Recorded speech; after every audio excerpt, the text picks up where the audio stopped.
জামালপুরের সরিষাবাড়িতে জমি সংক্রান্ত বিরোধে একই পরিবারের 2 সদস্যকে প্রকাশ্যে কুপিয়ে জখম ও আতাউর রহমান বিপুল মিয়াকে হাত পা কেটে বিচ্ছিন্ন করে হত্যা মামলার প্রধান আসামি আসাদুজ্জামান আপেলকে নিয়ে হত্যার অস্ত্র উদ্ধার করেছে পুলিশ। শুক্রবার সকালে উপজেলার পুগলদিঘা ইউনিয়নের তারাকান্দি এলাকা থেকে এ অস্ত্র উদ্ধার করা হয়। জানা যায়, বিপুল ও চাচাতো ভাই আপেলের সাথে জমির বিরোধের জের ধরে গত 17ই জানুয়ারি দেশীয় অস্ত্র নিয়ে বিপুল, মুক্তা ও আসমা বেগমের উপর হামলা চালায় আসাদুজ্জামান আপেল সহ তার লোকজন। এ সময় বিপুলের ডান হাত ও ডান পা কুপিয়ে শরীর থেকে বিচ্ছিন্ন করে। পরে আহত অবস্থায় তাকে উদ্ধার করে উপজেলা স্বাস্থ্য কমপ্লেক্সে নিয়ে গেলে কর্তব্যরত চিকিৎসক বিপুলকে মৃত ঘোষণা করে।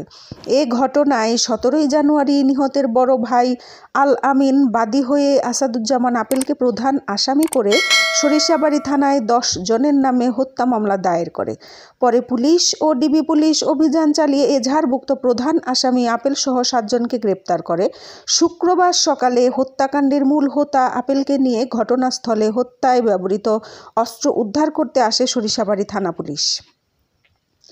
এ সময় নিহত বিপুলের বাড়ির পেছনে আপেলের দেখানো বাঁশঝাড়ের ভেতর থেকে স্থানীয়দের উপস্থিতিতে 2টি রামদা, 1টি সামরাই ও 1টি চাইনিজ কুড়াল উদ্ধার করে পুলিশ।